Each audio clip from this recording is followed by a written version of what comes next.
Hello church knowing the life YouTube ఛానల్కి స్వాగతం. యేసయ్య ఎక్కడైనా తన్ను తాను దేవునిగా పరిచయం చేసుకున్నాడా?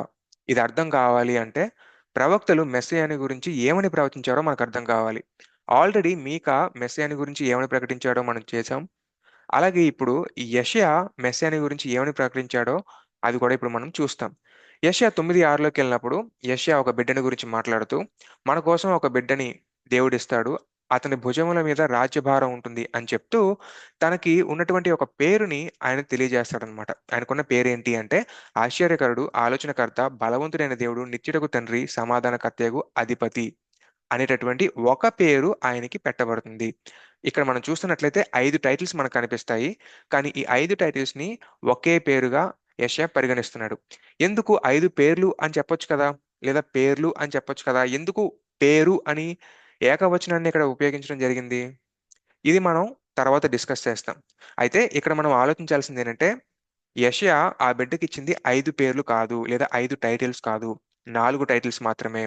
కొత్తగా వచ్చేటటువంటి ట్రాన్స్‌లేషన్స్‌లో మీరు చూస్తున్నట్లయితే, అది ఇంగ్లీష్‌లో కానివ్వండి, లేదా తెలుగులో కానివ్వండి, మనం చూస్తున్నప్పుడు కేవలం 4 టైటిల్స్ మాత్రమే ఉంటాయి. మీరు ఒకవేళ ఓల్డర్ ట్రాన్స్‌లేషన్స్ అయినటువంటి కేజేవీ, ఎన్‌కేజేవీలో చూసినా గాని మీకు 5 టైటిల్స్ కనిపించే అవకాశాలుంటాయి. కానీ కొత్త ట్రాన్స్‌లేషన్స్ అది ఇంగ్లీష్‌లో గాని, తెలుగులో గాని చూసినప్పుడు కేవలం 4 మాత్రమే కనిపిస్తాయి. దానికి కారణం ఏంటంటే, ఆశ్చర్యకరుడు, ఆలోచనకర్త అని విభజించి ఉన్నటువంటి ఈ 2 పదాల్ని కలిపి ఒకే వచనంగా పరిగణించబడడం అన్నమాట. ఇక్కడ ఆశ్చర్యకరమైన ఆలోచనకర్త అని ఒక సింగిల్ టైటిల్‌గా దీన్ని తీసుకోవడం జరిగింది.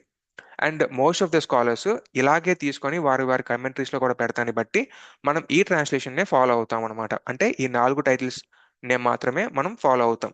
కాబట్టి ఈరోజు మనం చూడబోయేటువంటి ఈ యొక్క వర్స్ స్టడీలో ఈ 4 టైటిల్స్‌నే మనం కన్సిడర్ చేస్తాం. ఆశ్చర్యకరమైన ఆలోచనకర్త, బలవంతుడైన దేవుడు, నిత్యుడగు తండ్రి, సమాధానకర్తయగు అధిపతి. ఈ 4 టైటిల్స్‌ని మాత్రమే మనం ఆ బిడ్డకి ఇవ్వబడినట్లుగా మనం చూసి, మనం దాన్ని బేస్ చేసుకొని స్టడీని ముందుకు తీసుకువెళ్తాం అన్నమాట. అయితే ఈ యొక్క హీబ్రూని లిటరల్‌గా అర్థం చేసుకునేటప్పుడు, ఆ యొక్క బిడ్డకి ఈ 4 టైటిల్స్‌ని ఆపాదించడం మనం గమనించగలుగుతాం. అంటే ఆ బిడ్డే ఆశ్చర్యకరమైన ఆలోచనకర్త, ఆ బిడ్డే బలవంతుడైన దేవుడు, ఆ బిడ్డే నిత్యుడగు తండ్రి, ఆ బిడ్డే సమాధానకర్తకి అధిపతి అని మనం అర్థం చేసుకోవాలి. అయితే ఇలా ట్రాన్స్‌లేట్ చేయడం వల్ల ఒక చిన్న డేంజర్ కూడా ఉంది. ఏంటి అనంటే, ఆ బిడ్డని బలవంతుడైన దేవుడు, ఆ బిడ్డని నిత్యుడగు తండ్రి అని ఆపాదించడం ద్వారా ఆ బిడ్డని దేవుడు అని అర్థం చేసుకునేటటువంటి ప్రమాదం ఉంది. అయితే ఈ యొక్క టెన్షన్‌ని ఇప్పుడుండేటటువంటి స్కాలర్స్ మాత్రమే కాదు గానీ, ఏన్షియంట్ టైమ్స్‌లో అంటే 150 బీసీలో ఉండేటటువంటి యూదులు కూడా ఈ యొక్క టెన్షన్‌ని ఫీల్ అయ్యారనమాట. అందుకు వాళ్ళు గ్రీక్‌లో వాళ్ళు ట్రాన్స్‌లేట్ చేసినటువంటి ట్రాన్స్‌లేషనే ఒక ఉదాహరణ. గ్రీక్‌లో వాళ్ళు దాన్ని ట్రాన్స్‌లేట్ చేస్తున్నప్పుడు ఈ 9, 6 దగ్గరికొచ్చేసరికి ఆ 4 టైటిల్స్‌ని 4 టైటిల్స్‌గా పెట్టకుండా వాటన్నిటిని కంప్రెస్ చేసి మెసెంజర్ ఆఫ్ గ్రేట్ కౌన్సిల్ అని వదిలేసారనమాట. సో, అలా ఎందుకలా చేశారు అనంటే మళ్ళీ ఇందాక నేను చెప్తున్నట్లుగా ఆ బిడ్డని బలవంతుడైన దేవుడు అని పిలిచే అవకాశాలుంటాయి. అలా అయితే మనకుండేటటువంటి మోనోథియిజం అనేది తప్పిపోతుంది. డైల్యూట్ అవుతుంది అనేటటువంటి ఒక ఫియర్ తోటి వాళ్ళు ఆ యొక్క బాబుకి ఆ టైటిల్‌ని ఇవ్వకుండా సింపుల్‌గా మెసెంజర్ ఆఫ్ గ్రేట్ కౌన్సిల్ అనేటటువంటి ఒక అర్థాన్ని వచ్చే విధంగా వాళ్ళు గ్రీక్‌లోకి ట్రాన్స్‌లేట్ చేశారు. అయితే ఐజాక్ లీసర్ గారు ఎవరైతే ఉంటారో ఆయన ఇంగ్లీష్‌లో ఫస్ట్ టైము తోరాని ట్రాన్స్‌లేట్ చేయడం జరిగిందనమాట. తోరా కాదు తనక్ ట్రాన్స్‌లేట్ చేయడం జరిగింది. అలా ట్రాన్స్‌లేట్ చేసినప్పుడు ఇక్కడికొచ్చేసరికి ఆయన కూడా ఒక మార్పుని చేయడం మనం గమనించగలుగుతాం. చూస్తే ఆ బిడ్డకిచ్చినటువంటి పేరేంటో తెలుసా? ఈయన ట్రాన్స్‌లేషన్ ప్రకారం ఆశ్చర్యకరుడు, బలవంతుడైన దేవుడి యొక్క నిత్యుడగు తండ్రి యొక్క ఆలోచనకర్త మరియు సమాధానకర్తకి అధిపతి. సమాధానకర్తయగు అధిపతి అనేటట్టుగా వాళ్ళు ట్రాన్స్‌లేట్ చేయడం జరిగింది. సో, ఈ ట్రాన్స్‌లేషన్ ప్రకారం ఆ బిడ్డకున్నటువంటి పేరేంటి? ఆశ్చర్యకరుడు. ఆ బిడ్డకున్నటువంటి పేరేంటి? సమాధానకర్త. ఆ బిడ్డకున్నటువంటి పేరేంటి? ఆలోచనకర్త. అయితే మామూలు ఆలోచనకర్త కాదు. బలవంతుడైన దేవుడి యొక్క నిత్యుడగు తండ్రి యొక్క ఆలోచనకర్త. అంటే ఇక్కడ ఏం జరిగింది? ఆ బిడ్డకి అయిన దేవుడు అనే టైటిల్ ఇవ్వలే.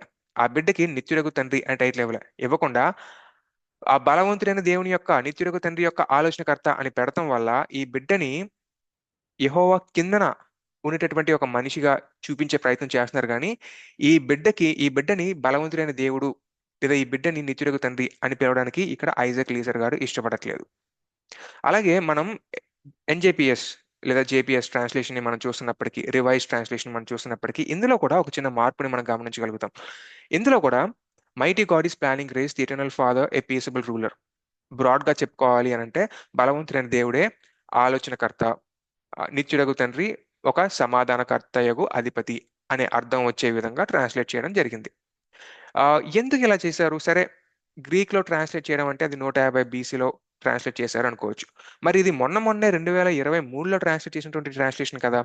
సో ఈ ఎన్జేపిఎస్ లో ఎందుకు ఇలా ట్రాన్స్లేషన్ జరిగింది? అది మనకి అర్థం కావాలి అంటే హీబ్రూ పోయట్రీ ఎలా పనిచేస్తుందో కూడా మనకు తెలియాలి. హీబ్రూ పోయట్రీలో సాధారణంగా మల్టిపుల్ నౌన్స్, నామవాచకాలని పెట్టినా కానీ వాటి మధ్యలో ఈజ్ అనేటటువంటి పదం యాడ్ చేయరనమాట. అయితే గీతే చాలా సందర్భాల్లో దాన్ని మనమే ఇంప్లై చేసి సప్లై చేయాల్సిన పరిస్థితి ఏర్పడుతుంది అనమాట. ఒక్కోసారి అది ఇండైరెక్ట్లీ ఇంప్లై అయినప్పుడు మనం దాన్ని సప్లై చేసి ఆ యొక్క పదానికి మీనింగ్ ఇవ్వాల్సిన పరిస్థితి ఏర్పడుతుంది అనమాట. లేదంటే కొన్నిసార్లు ఆఫ్ అనేటటువంటి పదాన్ని కూడా సప్లై చేయాల్సిన పరిస్థితి ఏర్పడుతుంది. ఫర్ ఎగ్జాంపుల్, రెండు నౌన్స్ ఉన్నాయనుకోండి, అప్పుడు మనం ఖచ్చితంగా ఆఫ్ అనే పదాన్ని మనం యాడ్ చేస్తాం. అబద్య గాని దానియేలు, దానియేలు అనే పదానికి అర్థం ఏంటి అంటే దేవుడే నా న్యాయాధిపతి, లేదా నాకు న్యాయం తీర్చేవాడు అనే అర్థం వస్తుంది. అప్పుడు ఏం చేయాలి? ఉమ్, ఖచ్చితంగా ఆఫ్ అనేటటువంటి పదాన్ని మనం అప్లై చేయాల్సిన పరిస్థితి ఏర్పడుతుంది. అలాగే చాలా సందర్భాల్లో ఈజ్ అనేటటువంటి పదం ఉండదన్నమాట. ఫర్ ఎగ్జాంపుల్, ఇమానుయేల్ అనేటటువంటి పదం ఉన్నప్పుడు గాడ్ విత్ అస్ అని మాత్రమే ఉంటుంది లిటరల్ గా ట్రాన్స్లేట్ చేయాలంటే. కానీ ఇంగ్లీష్ లోకి దాన్ని ట్రాన్స్లేట్ చేసినప్పుడు గాడ్ ఈజ్ విత్ అస్ అని అక్కడ ఈజ్ ని మనం యాడ్ చేయాల్సిన పరిస్థితి ఏర్పడుతుంది. సో ఎప్పుడైనా కానీ హీబ్రూలో పోయట్రీ పనిచేస్తున్నప్పుడు ఈజ్ అనేటటువంటి పదాలు కానీ లేదా రిలేటివ్ ప్రొనౌన్స్ కానీ లేదా కంజంక్షన్స్ కానీ ఇవి యాడ్ చేయరనమాట. కానీ ఇంప్లై అవుతూ ఉంటాయి. అలాంటి టైంలో మనమే సప్లై చేసుకొని ఆ యొక్క పదాలకి మీనింగ్ ని మనం ఇస్తామన్నమాట. సో ఇక్కడ ఎన్జేపిఎస్ లో వాళ్ళు కూడా ఈజ్ అనేటటువంటి పదాన్ని ఇక్కడ యాడ్ చేయడం జరిగింది. ఇక్కడ మీరు గమనిస్తే బలవంతుడైన దేవుడే ఆశ్చర్యకరమైన ఆలోచనకర్త అనే అర్థం వచ్చే విధంగా వాళ్ళు ట్రాన్స్లేట్ చేయడం జరిగింది. అలాగే ఇక్కడ కూడా మీరు పైన చూడండి, ఐజక్ లీసర్ గారు కూడా ఆఫ్ అనేటటువంటి పదాన్ని సప్లై చేశారు. ఇలా సప్లై చేయడం ద్వారా విడివిడిగా ఉండేటటువంటి టైటిల్స్ ఏవైతే ఉంటాయో వాటిని కలుపుతున్నారనమాట. సో ఇలా కలిపేటటువంటి అవకాశాన్ని హీబ్రూ కల్పిస్తుంది, కల్పిస్తుంది. ఎందుకంటే పొయిటిక్ నేచర్ ఉన్నప్పుడు ఇటువంటివి సాధ్యపడొచ్చు అనమాట. కాబట్టి ఈ యొక్క ఆప్షన్ ని వాళ్ళు ఎంచుకున్నట్లుగా మనకు కనిపిస్తుంది అనమాట. అలాగే మనం కొంచెం ముందుకెళ్ళినట్లయితే, మీరు ఇంకా ముందుకెళ్ళి చూసినప్పుడు ancient near east cultural context లో స్కాలర్స్ దీన్ని చూడటం కూడా జరుగుతుంది అనమాట. So ancient near east cultural context ప్రకారం చూస్తున్నప్పుడు రెండు రకాల నేమ్స్ ఉంటాయి. ఒకటి థియోఫరిక్ నేమ్ అని అంటారు, ఇంకోటి కాంపౌండ్ నేమ్స్ అని అంటారు అనమాట. థియోఫరిక్ నేమ్ లో ఎప్పుడు కూడా దేవుడు ఏం చేస్తాడు, దేవుడు ఏమై ఉన్నాడో దానిని పేరుగా కలిగి ఉంటారనమాట. ఫర్ ఎగ్జాంపుల్, యెషయా అనే పేరున్నప్పుడు యెహోవా రక్షిస్తాడు, రక్షకుడు అనేటువంటి ఒక అర్థం వస్తుంది. సో ఇక్కడ ఏంటి, యెహోవా ఏం చేస్తున్నాడు, యెహోవా ఏమై ఉన్నాడు అనేటువంటి విషయాల్ని ఎక్స్ప్లెయిన్ చేయడానికి ఆ ఆ ఆ డిస్క్రిప్షన్ ని నామంగా కలిగి ఉంటారు. యెషయా, జెర్మియాహు, ఎర్మియాహు, లేదా దానియేలు, నతానియేలు, ఎహెస్కేలు, ఇలాంటి కొన్ని కొన్ని పదాలని చూస్తున్నప్పుడు అందులో ఎల్, యహో, యాహు ఇటువంటి కొన్ని సఫిక్స్లు కానీ ప్రిఫిక్స్లు కానీ, అంటే పేరుకి ముందు కానీ వెనక కానీ దేవుని యొక్క నామాలని యాడ్ చేసి ఆయన ఏమై ఉన్నాడు, ఆయన ఏమి చేస్తాడు, యెహోవా రక్షిస్తాడు, యెహోవా రక్షకుడు, యెహోవా ఆమ్, లేవనెత్తుతాడు, అలాగే యెహోవా తీర్పు తీరుస్తాడు, యెహోవా చూసేవాడు, ఇలాగా కొన్ని కొన్ని పేర్లు, యెహోవా ఏమి చేస్తాడు, యెహోవా ఏమై ఉన్నాడు, యెహోవా నా దేవుడు, యెహోవా నా న్యాయాధిపతి, ఇలాగా యెహోవా ఏమై ఉన్నాడు అనేటటువంటి అర్థాలు వచ్చే విధంగా ఆ పేర్లని ఆమ్, ఆ పేర్లని క్రియేట్ చేసి ఆ పేర్లని మనుషులకి పెట్టడం జరుగుతుంది అనమాట. అలా మనుషులకి ఈ పేర్లు పెట్టినప్పుడు దేవుడు ఏమై ఉన్నాడో అది తెలియజేయడానికి ఈ యొక్క నేమ్ ని క్రియేట్ చేస్తారు. అటువంటి నేమ్ ని థియోఫరిక్ నేమ్ అని అంటాం. ఎందుకంటే థియో అంటే దేవుడు అని అర్థం అనమాట. సో అక్కడ దేవుడు అనేటటువంటి పదాన్ని స్పెసిఫిక్లీ ఆ నేమ్ లో ఇంక్లూడ్ చేయడాన్ని బట్టి, అంటే యహో, యాహు, ఎల్ అనేటటువంటి పదాలని ఆ పేరులో ఇంక్లూడ్ చేయడాన్ని బట్టి దాన్ని మనం థియోఫరిక్ నేమ్ అని అంటాం అనమాట. అది కాకుండా కాంపౌండ్ నేమ్స్ కూడా కొన్ని ఉంటాయి అనమాట. ఈ కాంపౌండ్ నేమ్స్ ఎలా పనిచేస్తాయనంటే, రెండు మూడు సెంటెన్సెస్ ఉన్నప్పుడు ఆ రెండు మూడు సెంటెన్సెస్ ని మనం కలిపి ఒక కాంపౌండ్ నేమ్ గా తీసుకునేటటువంటి అవకాశాలు కూడా ఉంటాయి. ఫర్ ఎగ్జాంపుల్, మహేర్ షలాల్ హస్బస్ అనేటటువంటి పేరు ఏదైతే మనం గమనిస్తామో యెషయా యొక్క కుమారుడు గురించి, అది కాంపౌండ్ నేమ్ గా పనిచేస్తుంది అనమాట. ఏంటి మహేర్ షలాల్ హస్బస్ అంటే? మహేర్ షలాల్ హస్బస్ అని అంటే ఆ, ఐశ్వర్యాన్ని, దోపుడు సొమ్ముని శీఘ్రంగా దోచుకోవడం, శీఘ్రంగా తీసుకెళ్లిపోవడం అనేటటువంటి అర్థం వచ్చే విధంగా మాస్టర్ హస్బస్ ని క్రియేట్ చేస్తారనమాట. అలాగే అసీరియన్ లిటరేచర్ లో మనం చూసినప్పుడు మీకు ఇక్కడ కనిపిస్తుంది కదా, ఈ పెద్ద పేరు ఏదైతే ఉందో ఇదంతా కూడా సింగిల్ సెంటెన్స్ కి సంబంధించినటువంటి ఒక పేరు అనమాట. సో ఇలా ఈ కాంపౌండ్ నేమ్ స్ట్రక్చర్స్ థియోఫోరిక్ నేమ్స్ ఈ వీటిల్లో మనం చూస్తున్నప్పుడు మల్టిపుల్ నౌన్స్ ని కనెక్ట్ చేసి ఒక పేరుగా తీసుకురావడం కానివ్వండి, లేదా ఈజ్ లాంటి హెల్పింగ్ వర్బ్స్ లేనప్పుడు వాటిని సప్లై చేసి ఒక కాంపౌండ్ నేమ్ గా తయారు చేయడం కానివ్వండి, ఇటువంటి ఒక ఆచారం ఆడి ఉంది, ఇటువంటి ప్రాక్టీస్ ఆడి ఒకటి ఉంది కాబట్టి, ఇటువంటి way of understanding already ancient nearest కల్చర్లో ఉంది కాబట్టి, ఈ యొక్క 4 టైటిల్స్ ని కూడా మనం అలాగే దగ్గర పెట్టుకొని చూడాలేమో అనేటటువంటి ఒక ఉద్దేశంలో ఆ, ఈ యొక్క స్కాలర్స్ ఆ యొక్క నేమ్స్ ని ట్రాన్స్లేట్ చేసినప్పుడు ఇగో ఇలా అర్థాలు వచ్చే విధంగా ట్రాన్స్లేట్ చేస్తారు. ఇక్కడ జాన్ వాల్టన్ గారు ఏమని ట్రాన్స్లేట్ చేశారు? డివైన్ వారియర్ అంటే ఎల్ గిబోర్ అంటే బలవంతుడైన దేవుడు అని మనం ఏదైతే అంటామో దాన్ని డివైన్ వారియర్ అని కూడా అనొచ్చు, లేదా వారియర్ గాడ్ అని అనొచ్చు, లేదా గాడ్ వారియర్ ఇలా అనొచ్చు. అంటే సూర్యుడైన దేవుడు అని అర్థం వస్తుంది అనమాట. సో ఇక్కడ ఈ సూర్యుడైన దేవుడే సూపర్ న్యాచురల్ ప్లానర్, అంటే ఇందాక మనం చెప్పుకున్నట్టు ఆశ్చర్యకరమైన ఆలోచనకర్త. అలాగే the sovereign of time is prince of piece అంటే నిత్యుడగు తండ్రి అని చెప్పడానికి బదులు ఆయన సావరెన్ ఆఫ్ టైం అని చెప్పేసి అన్నారనమాట. ఆయనే సమాధానకర్తయగు అధిపతి అనేటువంటి అర్థం వచ్చే విధంగా ట్రాన్స్లేట్ చేశారు. జాన్ గోల్డింగే గారు కూడా ఇంచుమించు అదే రకమైనటువంటి ట్రాన్స్లేషన్ ఆయన చేస్తారు. చూస్తే అక్కడ a wonderful councillor is the mighty God ఆలోచనకర్త, ఆశ్చర్యకరమైన ఆలోచనకర్తే బలవంతుడైన దేవుడు, నిత్యుడగు తండ్రే సమాధానకర్తయగు అధిపతి అనే అర్థం వచ్చే విధంగా ట్రాన్స్లేట్ చేయడం జరిగిందనమాట. అదే ఇక్కడ నేను మీకు ఇక్కడ పెడతాం కూడా జరిగింది. అలాగే హాలిడే అనేటటువంటి ఇంకో స్కాలర్ ఏం చేస్తారంటే ఈ యొక్క 4 టైటిల్స్ ని విభజించి ఫస్ట్ టైటిల్ ని లాస్ట్ టైటిల్ ని గవర్నమెంటల్ టైటిల్స్ గా చూస్తారనమాట. ఇప్పుడు ఫస్ట్ టైటిల్ ఏంటి? ఆశ్చర్యకరమైన ఆలోచనకర్త. లాస్ట్ టైటిల్ ఏంటి? సమాధానకర్తయగు అధిపతి. ఈ రెండింటినీ కూడా గవర్నమెంటల్ టైటిల్స్ గా చూస్తారు. ఎందుకు అలా చూస్తారు? ఎందుకు అనంటే ఆయన భుజముల మీద రాజ్యభారం ఉంటుంది కదా, కాబట్టి అది గవర్నమెంట్ కి సంబంధించింది కాబట్టి ఈయన ఏం చేస్తారంటే వాటిని గవర్నమెంటల్ టైటిల్స్ గా చూసి మధ్యలో ఉండేటటువంటి 2 పదాలు ఏవైతే ఉంటాయో అంటే బలవంతుడైన దేవుడు, నిత్యుడగు తండ్రి, వీటిని మాత్రం థియోఫరిక్ నేమ్ గా కన్సిడర్ చేస్తారు. అలా కన్సిడర్ చేయడం ఎలా చేస్తాడు అంటే మధ్యలో ఈజ్ అనేటటువంటి పదాన్ని సప్లై చేయడాన్ని బట్టి ఆయన దీన్ని ఒక థియోఫరిక్ టైటిల్ గా కన్సిడర్ చేస్తారు. అయితే ఎందుకు ఇంత మనం కష్టపడాల్సిన పరిస్థితి ఏర్పడుతుంది? ఈ క్వశ్చన్ నాకు వచ్చింది. ఎందుకంటే ఈ టైటిల్స్ గా వదిలేయొచ్చు కదా.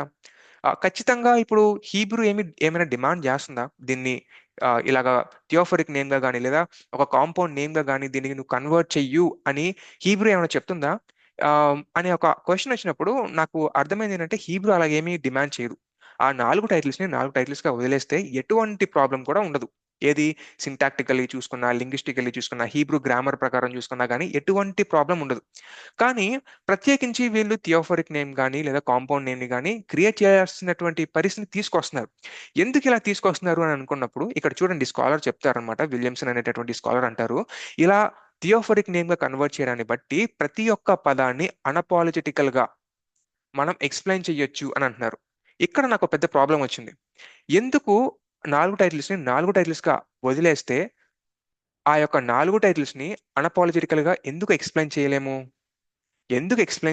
అని అంటే ఆ 4 టైటిల్స్ ని కేవలం 4 టైటిల్స్ గా అలా వదిలేస్తే ఆ బిడ్డే బలవంతుడైన తండ్రి, ఆ బిడ్డే నిత్యుడగు తండ్రి అని చెప్పాల్సిన పరిస్థితి ఏర్పడుతుంది. ఎందుకు అలా అది ఒక పెద్ద ప్రాబ్లం అవుతుంది అంటే అక్కడ బలవంతుడైన దేవుడు అనేటటువంటి పదం ఏదైతే మనకి బైబిల్లో కనిపిస్తుందో ఆ పదాన్ని ఎగ్జాక్ట్ గా యెషయా ఒక అధ్యాయం తర్వాత యెహోవాకు ఆపాదిస్తాడు. అలా ఆపాదించడాన్ని బట్టి యెషయా ఏమంటాడంటే యెహోవా బలవంతుడైన దేవుడు, అలాగే ఈ బిడ్డ కూడా బలవంతుడైన దేవుడు అని అంటున్నాడు. అలా అనడాన్ని బట్టి యెషయా ఈ బిడ్డని దేవుడు అని పిలుస్తున్నట్లుగా అవుతుంది. అదే ఇక్కడ వచ్చినటువంటి మేజర్ ప్రాబ్లం. హీబ్రూని యాజ్ ఇట్ ఈస్ గా అర్థం చేసుకున్నట్లయితే, లిటరల్ గా అర్థం చేసుకున్నట్లయితే ఈ బిడ్డ యెహోవా అని యెషయా చెప్తున్నాడని మనం అర్థం చేసుకోవాలి. అంటే ఆ బిడ్డని మనం యెహోవాగా చూడాలి అనేటటువంటి ఒక అర్థం వస్తుంది. ఇక్కడే క్రిటికల్ స్కాలర్స్ కి ఒక పెద్ద ప్రాబ్లం వస్తుంది. ఈ ప్రాబ్లం వచ్చింది కాబట్టే 150 బీసీలో లేదా ఆ టైం పీరియడ్ లో ఆ యొక్క హీబ్రూ ప్రతిని గ్రీక్ లోకి ట్రాన్స్లేట్ చేస్తున్నప్పుడు ఆ టైటిల్స్ గా కాకుండా మెసెంజర్ ఆఫ్ గ్రేట్ కౌన్సిల్ అని చెప్పేసి అక్కడ వదిలేశారు.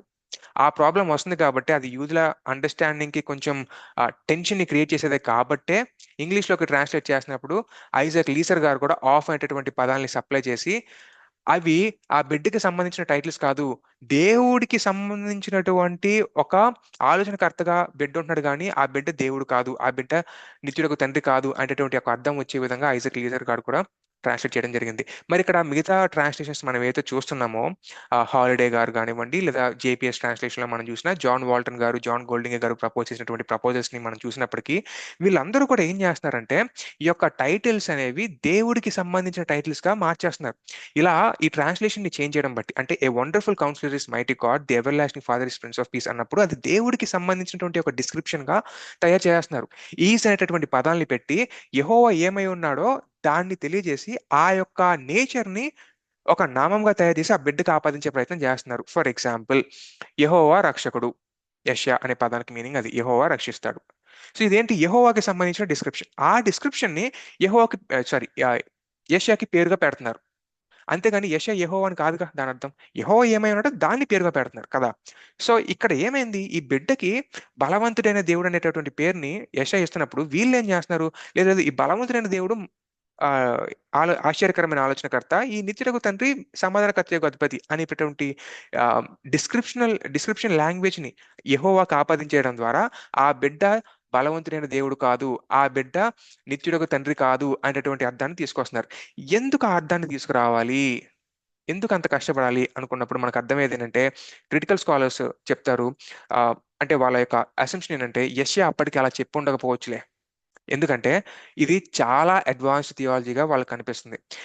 ఇదే మాట ఒక మనిషిని చూసి దేవుడు అని చెప్పేటటువంటి ఈ థియాలజీ అనేది పౌలు కాలానికి ఆల్రెడీ ఉంది, యోహాను కాలానికి ఆల్రెడీ ఉంది. ఎందుకు, వాళ్ళు యేసేని చూసి యేసుని దేవుడిగా వాళ్ళు అంగీకరించగలుగుతున్నారు. అంటే యేసు 100% దేవుడు, 100% మనిషి కదా.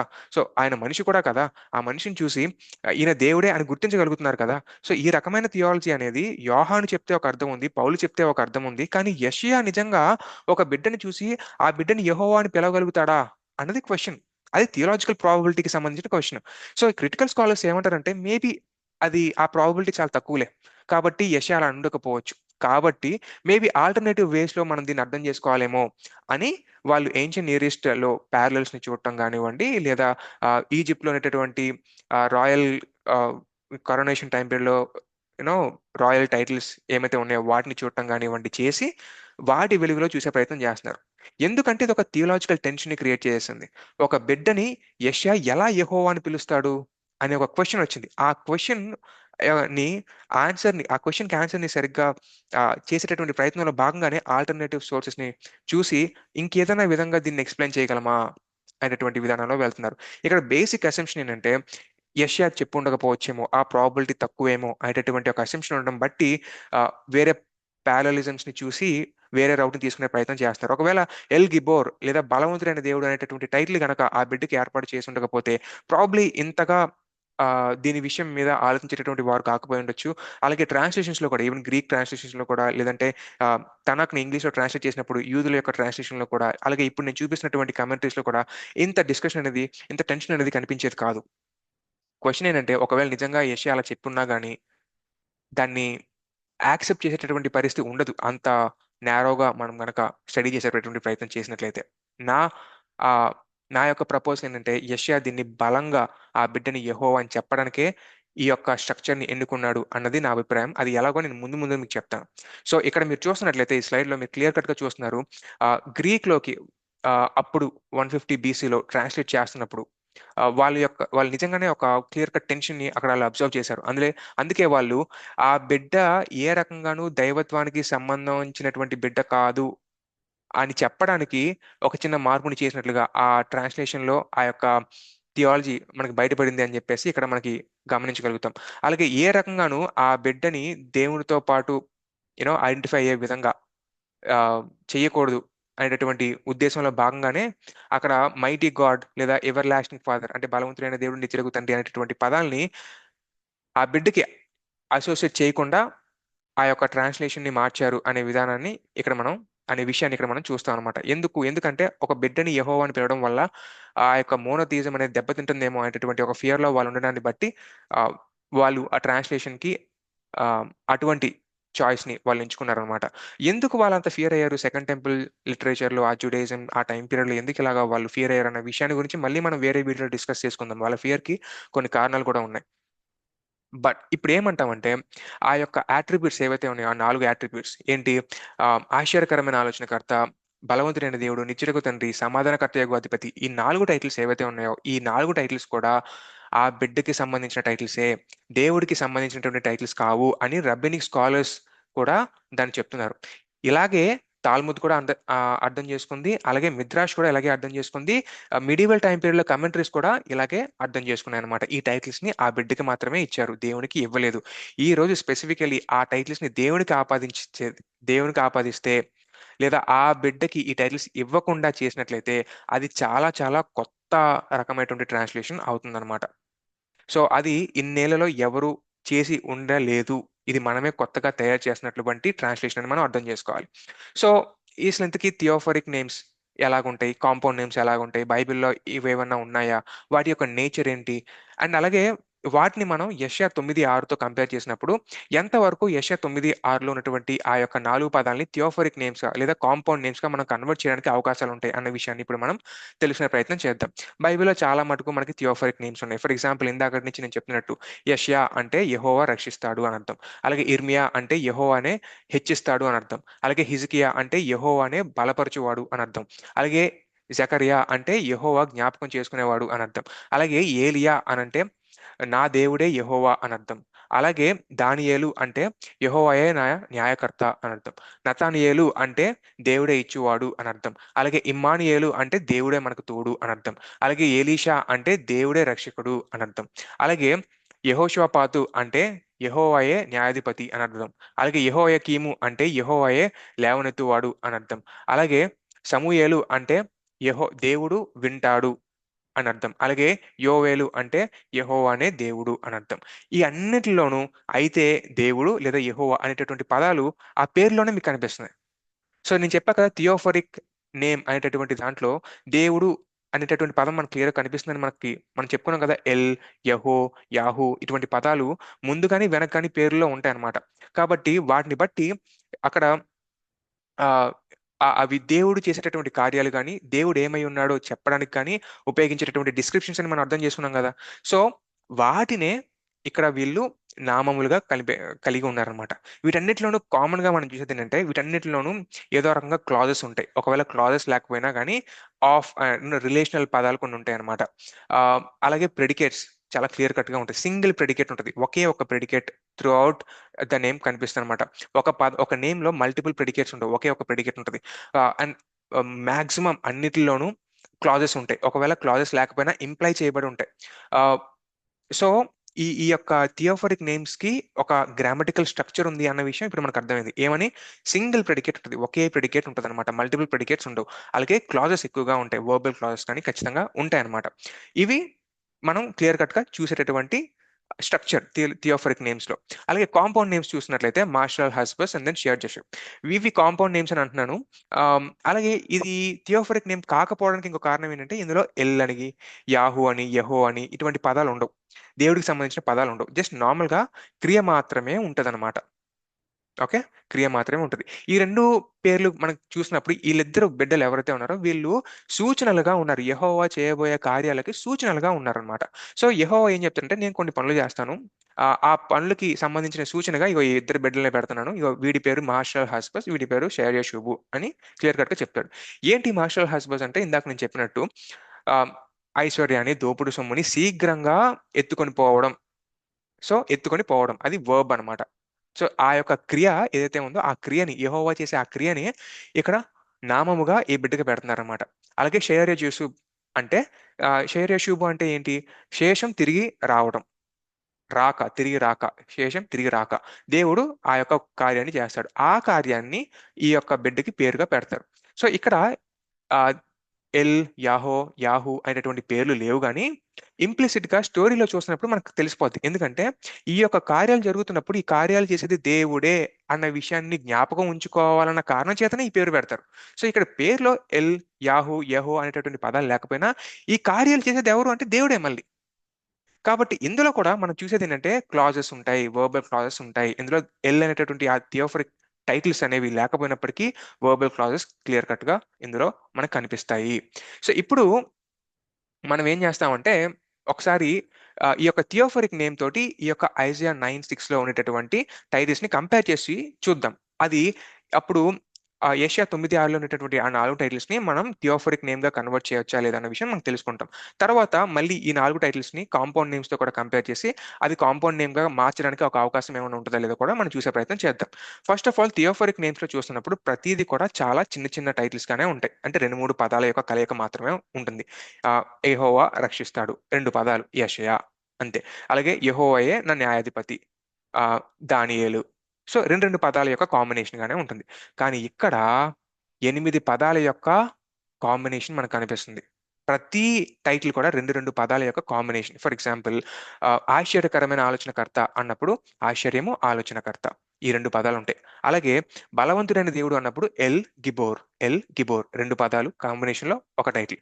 తర్వాత ఆమ్, నిత్యుడకు తండ్రి అనే పదం వచ్చింది కదా, దానికి అద్ అవి అని ఉంటుంది రెండు పదాల యొక్క కాంబినేషన్. తర్వాత సమాధానకర్తయగు అధిపతి అన్నప్పుడు సర్ షలోం అంటారు, సర్ షలోం. ఈ రెండు పదాల యొక్క కలయిక ఈ పదం అన్నమాట, సమాధానకర్తయగు అధిపతి. సో ఇవన్నీ కూడా 8 వచనాలు, అది 8 వాక్యాలు. ఈ 8 వాక్యాలు రెండు రెండు వాక్యాలు కలిపినప్పుడు ఒక టైటిల్ అవుతుంది అనమాట. ప్రతి టైటిల్ కూడా ఒక డిస్క్రిప్షన్ గా పనిచేస్తుంది. ప్రతి టైటిల్ కూడా ఒక ఇండివిజువల్ ప్రెడికేట్ గా పనిచేస్తుంది. సో ఇందాక మనం చెప్పుకున్నాం థియోఫరిక్ నేమ్స్ లో ఒకే ప్రెడికేట్ త్రూఅవుట్ రన్ అవుతుందని చెప్పి అన్నాం కదా. ఇక్కడ 4 ప్రెడికేట్స్ ఉన్నాయి. ప్రెడికేట్ అంటే ఏంటి అంటే సబ్జెక్ట్ గురించి చెప్పినటువంటి డిస్క్రిప్షన్ అన్నమాట. ఇక్కడ సబ్జెక్ట్ ఎవరు అని అంటే పుట్టబోయే బిడ్డ సబ్జెక్ట్ అన్నమాట. ఆ సబ్జెక్ట్ గురించి 8 డిస్క్రిప్షన్స్ ఇస్తున్నారు అనమాట ఇక్కడ.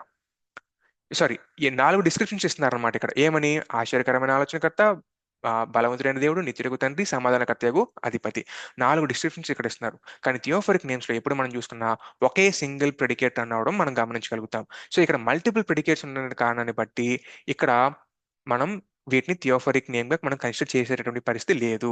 అలాగే థియోఫరిక్ నేమ్స్ లో ఎప్పుడు కూడా వర్బ్ అనేది ఉంటది అనమాట. అంటే most of the times verb అనేది ఉంటది అనమాట, ఒక క్లాజ్ అనేది ఉంటది. ఈ ఈ యొక్క ఏషియా 9:6లో ఈ 4 టైటిల్స్ లో ఎక్కడ కూడా వర్బల్ క్లాజ్ అనేది ఉండదు. సో ఇది థియోఫరిక్ స్ట్రక్చర్ కి డిఫరెంట్ గా ఉంది. అలాగే ఎక్కడైనా కానీ థియోఫరిక్ నేమ్ లో ఎల్, యాహూ అనేటటువంటి పదాలు ఉంటాయని చెప్పన్నా కదా. ఇక్కడ అది ఉండదు. ఒకే ఒక పదం ఉంటుంది. ఏంటది? ఎల్ గిబ్బోర్ అనేటటువంటి పదం. కానీ అది రెండో టైటిల్. ఆ టైటిల్లో ఎల్ అనేటటువంటి పదం గిబ్బోర్ అనేటువంటి పదానికి కంబైన్ అయి ఉండడం చేత ఒక కంప్లీట్ మీనింగ్ ని ఆల్రెడీ సంతరించుకుంది. దానికి మళ్ళీ ఇంకొక పేరుని కంబైన్ చేసి ఒక కంప్లీట్ మీనింగ్ ని తీసుకురావాల్సినటువంటి అవసరం లేదు. ఫర్ ఎగ్జాంపుల్ యెహోషువ అనే పదం ఉందంటే అక్కడ యెహో అనేటటువంటి పదం అనే దేవునికి సంబంధించింది అయితే షువా అనేటటువంటి పదం మనకి అక్కడ క్లియర్ గా కనబడుతుంది. యెహో అనే పదం షువా అనేటటువంటి పదంతో కంబైన్ అవ్వకపోతే అది కంప్లీట్ మీనింగ్ ని ఇవ్వదు కదా. కాబట్టి యెహోషువ అనేటటువంటి ఆ, పదం కంప్లీట్ గా మాట్లాడితేనే యెహో అనేటటువంటి పదానికి ఒక అర్థం వస్తుంది అనమాట. అలాగే ఎల్ గిబ్బోర్ అనేటువంటి పదం అనేది ఇండిపెండెంట్ గా కంప్లీట్ మీనింగ్ ని ఇచ్చేటటువంటి ఒక నేమ్ గా, ఒక నౌన్ గా మనకు కనిపిస్తుంది. ఒక ప్రెడికేట్ గా మనకు కనిపిస్తుంది, ఒక నౌన్ గా మనకు కనిపిస్తుంది, ఒక డిస్క్రిప్షన్ గా మనకు కనిపిస్తుంది. ఇప్పుడు ఈ ఎల్ గిబ్బోర్ అనేటటువంటి పదాన్ని తీసుకెళ్లి మళ్ళీ వేరే పదంతో అంటే నిత్యుడగు తండ్రి లేదంటే సమాధానకర్తయగు అధిపతి ఇలా వేరే టైటిల్ తో కంబైన్ చేసి ఒక మీనింగ్ ని తీసుకురావాల్సినటువంటి అవసరత హీబ్రూ మనకి చూపించట్లేదు. కాబట్టి ఇక్కడ థియోఫరిక్ నేమ్ గా కంపేర్ చేయడానికి లేదా కన్వర్ట్ చేయడానికి కూడా అవకాశాలు మనకు కనిపించట్లేదు. అలాగే ఎక్కడా కూడా థియోఫరిక్ నేమ్స్ లో మల్టిపుల్ నౌన్స్ ని పెట్టి అంటే 3-4 నామవాచకాలని పెట్టి కంబైన్ చేసినటువంటి పరిస్థితి ఉండదు. మనకి ఉపధ్యాయ లాంటివి మనకు కనిపిస్తాయి. కానీ అక్కడ కూడా రిలేషనల్ పదాలు ఇంప్లై చేయబడతాయి. ఆఫ్ అనేటటువంటి పదాన్ని మనం యూజ్ చేస్తాం. ఆఫ్ అనే పదాన్ని యూజ్ చేస్తున్నా మీకు చూపిస్తాను, అది మేబీ కొంచెం బెటర్ గా ఉండొచ్చేమో. ఆ, ఉపధ్య ఉపధ్య అరే, ఆల్రైట్ ఒబదియాని నేను రాయలేదు అనుకుంటా. బట్ అగైన్ ఒబదియా లాంటి పదాన్ని మీరు చూసుకున్నా కానీ ఒకవేళ మీరు కావాలంటే గూగుల్ చేసే ప్రయత్నం చేయండి. ఆ రెండు నౌన్స్ ఉన్నప్పుడు ఆ రెండు నౌన్స్ కి మధ్య ఆఫ్ అనేటటువంటి పదాన్ని ఉపయోగించి ఒబదియా అనేటటువంటి సింగిల్ మీనింగ్ ని తీసుకొచ్చే ప్రయత్నం చేశారు. సో రెండు నౌన్స్ ఉండొచ్చు, తప్పలేదు. కానీ ఇప్పుడు రిలేటివ్ రిలేషనల్ పదం ఏదైతే ఉందో ఆఫ్ అనేటటువంటి పదం అనేది అక్కడ ఖచ్చితంగా ఎంప్లాయ్ అవుతుంది, అది మనకు క్లియర్ కట్ గా తెలుస్తుంది. బట్ ఇక్కడ ఏషియా 9:6లో అటువంటివి మనకు కనిపించవు. కంప్లీట్ గా 4 నౌన్స్ ని కలిపేసి ఒకేసారి ప్లేస్ చేస్తాడు. అది చాలా డిఫరెంట్ గా కనిపిస్తుంది అనమాట. అది ఒక థియోఫరిక్ నేమ్ గా కన్వర్ట్ చేసేటటువంటి ఒక ఉద్దేశం ఉన్నట్లుగా యెషయా రాశాడు అన్నట్టుగా మనకు కనిపించదు. సో ఇంకొక విషయం ఏంటంటే ఎప్పుడైనా కానీ ఆ యొక్క థియోఫరిక్ నేమ్ ని పెట్టినప్పుడు అది దేవుడు ఏమై ఉన్నాడు, దేవుడు ఏం చేస్తాడు అనేటటువంటి ఒక అర్థం వచ్చే విధంగానే ఆ యొక్క డిస్క్రిప్షన్ అనేది ఉంటుంది. కానీ ఇక్కడ దేవుడి గురించి మాట్లాడలే, ఆ బిడ్డ ఏమై ఉన్నాడు అన్న విషయాన్ని డిస్క్రైబ్ చేయడానికే ఈ టైటిల్స్ ఇచ్చినట్టుగా మనకు క్లియర్ కట్ గా కనిపిస్తుంది. ఆ బిడ్డే ఆశ్చర్యకరమైన ఆలోచనకర్త, ఆ బిడ్డే బలవంతుడైన దేవుడు, ఆ బిడ్డే ఆ ఆ, నిత్యుడగు తండ్రి, ఆ బిడ్డే సమాధానకర్తయగు అధిపతి అని ఆ బిడ్డని గురించే మాట్లాడుతున్నట్టుగా మనకు కనిపిస్తుంది. ఇక్కడ సబ్జెక్ట్ ఎవరు? ఆ బిడ్డ. ఆ బిడ్డకి సంబంధించిన డిస్క్రిప్షన్సే ఈ 4 టైటిల్స్ అన్నమాట. అలా మనకి యెషయా 9:6లో మనకు కనిపిస్తుంది తప్పితే ఇక్కడ దేవుడి గురించినటువంటి డిస్క్రిప్షన్ ఇక్కడ ఉంటున్నట్లుగా మనకు కనిపించదు అనమాట. అది ఇంకొక విషయం. అండ్ దెన్ మనం ఈవెన్ హీబ్రూని యాజ్ ఇట్ ఈస్ గా ఆ యొక్క చూస్తున్నప్పుడు, ఆ యొక్క వచనాన్ని క్లియర్ కట్ గా చదువుతున్నప్పుడు థియోఫరిక్ నేమ్స్ అయితే చాలా ఈజీగా పర్సనల్ నేమ్స్ పెట్టుకునే విధంగా కనిపిస్తూ ఉంటాయి. కానీ ఇది మాత్రం పొయిటిక్ గా ఉందన్నమాట. అలా పొయిటిక్ గా ఉంటూ ఇదొక ప్రొక్లమేషన్ చేస్తున్నట్లుగా, ఒక డిస్క్రిప్షన్ ఇస్తున్నట్లుగా మనకి ఆ, కనిపిస్తుంది తప్పితే ఇదొక ఇదొక సింగిల్ నేమ్ గా, ఇదొక 2 క్లాస్ నేమ్ గా, ఒక 3 క్లాస్ నేమ్ గా మనకి హీబ్రూ సజెస్ట్ చేసినట్లుగా మనకి కనిపించదు అనమాట. సరే, మరి ఇందాక మనం చెప్పుకున్నాం కేవలం 2-3 పదాలు మాత్రమే ఉపయోగించి థియోఫరిక్ నేమ్ కలిగి ఉంటుంది అని చెప్పేసి మనం అనుకున్నాం కదా. మరి దానికి వ్యతిరేకంగా ఉండేటటువంటి ఒక విషయం కూడా జరిగింది. అదే మార్షల్ హస్బస్. ఈ మార్షల్ హస్బస్ అనేది కొంచెం పొడవైన నేమ్. అండ్ అందులో థియోఫరిక్ టైటిల్ కూడా లేదు. అంటే యాహూ అనేటటువంటి పదం కూడా అక్కడ లేదు. కాబట్టి థియోఫరిక్ నేమ్ కూడా కాదు. సో దాంతో మనం కంపేర్ చేసినప్పుడు యెషయా 9:6ని మార్షల్ హస్బస్ ఎలాగైతే ఒక సింగిల్ నేమ్ గా పెట్టారో, అలా మనం వీటిని కన్వర్ట్ చేసేటటువంటి అవకాశాలు ఏమైనా ఉన్నాయా అని మనం కంపేర్ చేసి చూసినప్పుడు యెషయా 9:6ని అలా కూడా మనం చేయడానికి వీల్లేదు. ఎందుకు అనంటే మార్షల్ హస్బస్ లో అగైన్ వర్బల్ క్లాస్ మనకు కనిపిస్తుంది. ఒక క్లాస్ అనేది ఉంది, ఒక వర్బల్ ఐడియా ఉంది. అక్కడ ఆ, అక్కడ దోపుడు సొమ్ముని ఎత్తుకు వెళ్ళిపోయేటటువంటి క్రియ అక్కడ మనకు కనిపిస్తుంది. అలాగే శేషం తిరిగి రావడం అనేటటువంటి ఆ ఐడియా ఏదైతే ఉందో షేర్య షూబు పేరులో మనకు కనిపిస్తుంది. సో అక్కడ ఖచ్చితంగా ఒక వర్బల్ ఐడియా, ఒక క్లాజ్, ఒక క్రియ అనేది ఆ యొక్క పదాల్లో కనిపించడం మనం గమనించగలుగుతాం. యెహోవా రక్షిస్తాడు, యెహోవా జడ్జ్ చేస్తాడు, ఆ, యెహోవా లేవనెత్తాడు, ఇవన్నీ కూడా ఏంటి? క్రియలే కదా. యెహోవా ఏమైతే చేస్తాడో అవి క్రియలే కదా. సో అలాగే కాంపౌండ్ నేమ్స్ లో కూడా ఆ క్రియ మనకు కనిపిస్తుంది. సో ఇక్కడ 9:6లో చూసినప్పుడు ఎక్కడ కూడా అటువంటి క్రియ ఉన్నట్లుగా, ఆ క్రియాపదాలు ఉన్నట్లుగా మనకు కనిపించట్లే. ఎక్కడ కూడా ఒక క్లాజ్ ఉన్నట్లుగా మనకు కనిపించట్లే. పైపెచ్చు మల్టిపుల్ ప్రెడికేట్స్ కనిపిస్తున్నాయి. సింగిల్ ప్రెడికేటర్ రన్ అవ్వాలని చెప్పా కదా, ఇక్కడ సింగిల్ ప్రెడికేట్ రన్ అవ్వట్లే. సో అలా చూస్తున్నప్పుడు ఇది కాంపౌండ్ నేమ్ యొక్క స్ట్రక్చర్ ని కూడా ఫాలో అవ్వట్లేదు. సో కాంపౌండ్ నేమ్ గా దీన్ని కన్వర్ట్ చేద్దాము అన్నా కానీ అది కాంపౌండ్ నేమ్ యొక్క స్ట్రక్చర్ లోకి ఇమిడేటట్లుగా ఇక్కడ యెషయా రాయలేదు. పైపెచ్చు ఇక్కడ ఏమంటే ఈ యొక్క మార్షల్ హస్బస్ అనేటటువంటి ఈ పేరుని చూసినప్పుడు అది దేవుడు ఏం చేస్తాడో దాన్ని సూచనగా, దాన్ని సూచించే విధంగానే ఆ యొక్క పేరు కనిపిస్తుంది. కానీ యెషయా 9:6లో అది కనిపించట్లేదు.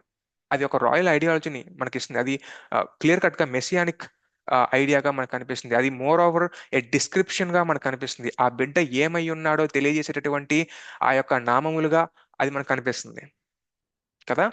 సో ఇంకొక ఆలోచన కూడా ఉంది. అదేంటంటే జాన్ వాల్టన్ గారు ప్రపోజ్ చేశారు. ఏంటి? అకేడియన్ లిటరేచర్ లో ఆల్రెడీ మనకి ఇటువంటి పొడుగైన నేమ్స్ ఉన్నాయి అని చెప్పేసి చెప్పారు. సో ఒకసారి ఆ ఎగ్జాంపుల్ కూడా మనం గమనిస్తే, ఆ ఎగ్జాంపుల్లో గేట్స్ ఆఫ్ జస్టిస్ అనేటటువంటి దాన్ని ఎక్స్ప్లెయిన్ చేస్తూ ఆ, మిగతా పార్ట్ అంతా మనకి కనపడి ఉండడం మనం గమనించగలుగుతాం. సో దాన్ని ఇంకొంచెం మనం స్ట్రక్చరలీ డివైడ్ చేసి చూసినప్పుడు గేట్స్ ఆఫ్ జస్టిస్ అని ఒకటి ఉందంట.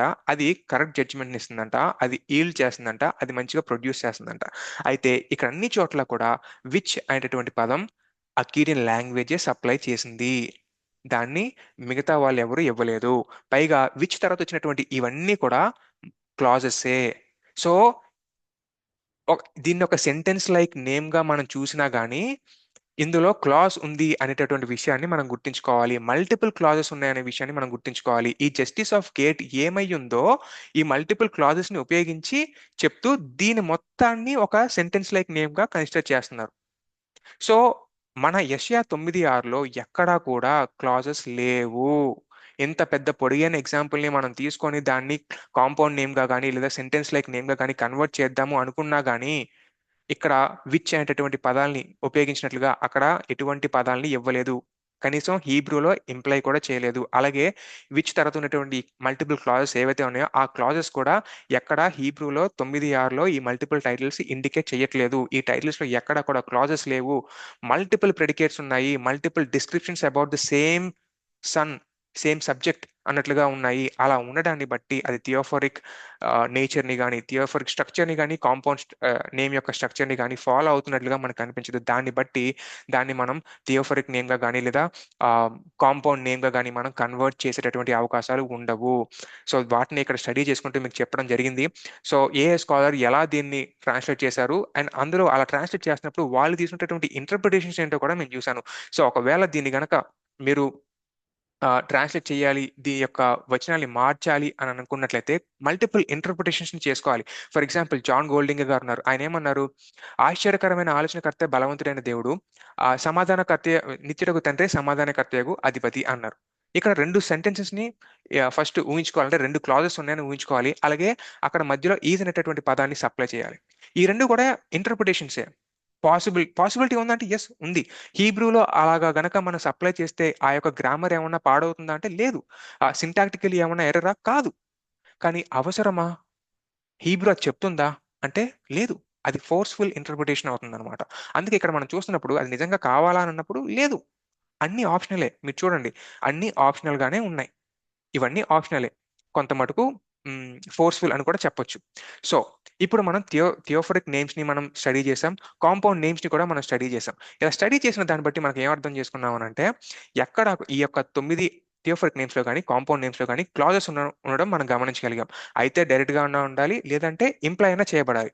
ఆ, ఏదేమైనా కానీ ఒకే ప్రెడికేషన్ మనకు కనిపించాలంటే డిస్క్రిప్షన్ ఒకే విషయాన్ని చెప్పేదిగా ఉండాలి.